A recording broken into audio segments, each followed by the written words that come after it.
Hey guys, welcome back to Judo Highlights.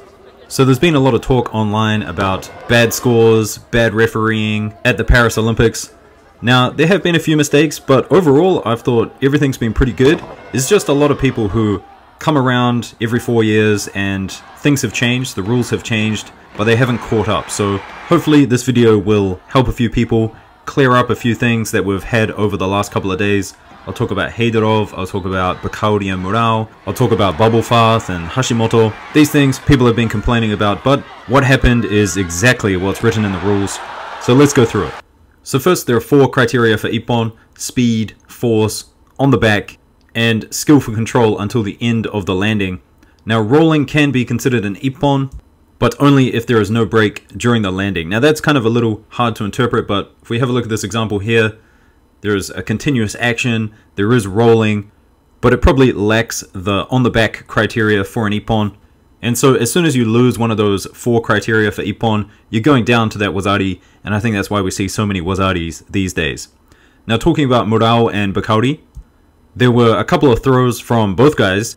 One was a bit of ashiwaza from Murao and a makikomi from Bakauri. They went to the ground. There was a pause, a definite pause in the action, and then they pushed each other onto their backs, and so there were no scores given here. Murao, he actually does this a lot. In his first contest at the Olympics, he got someone down with a bit of ashiwaza and then pushed them onto their back. At first they gave it an ippon, but then they went and had a look at it. There was a pause in the action, and so they took that one away.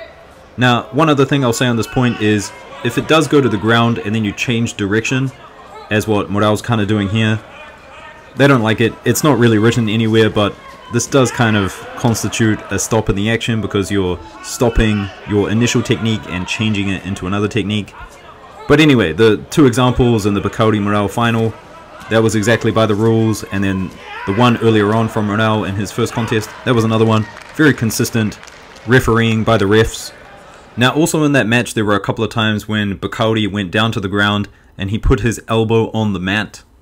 Now Bakauri, he's done this before, he has a very good understanding of this rule. You're allowed to put one elbow down, it can't be one elbow and one hand.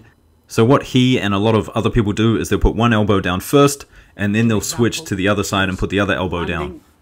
Now in these instances, the tori, the person throwing the other person, they need to immediately put that person's back on the mat, or it's not going to be a score. And in the case of Murao vs Bakauri, there was a definite pause, specifically when Bakauri's going from elbow to elbow.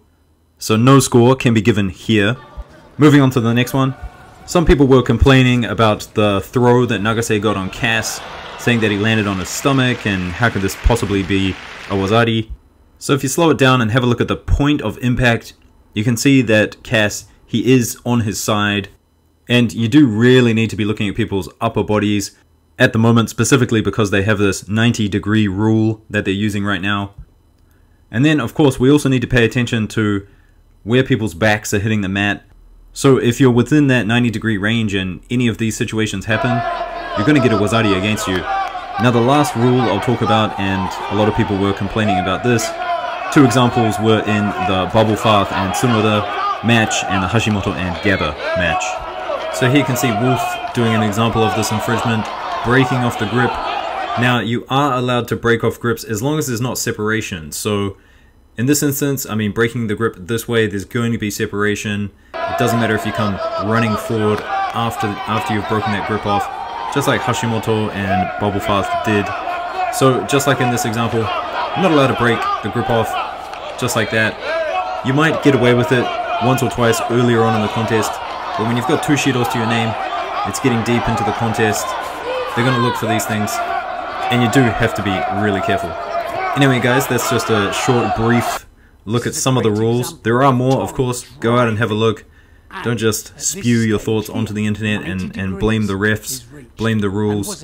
I think they're doing a good job so far, except for maybe that Nagayama and Garrigus one. That was ridiculous. But anyway guys, I'll see you in the next one. Peace.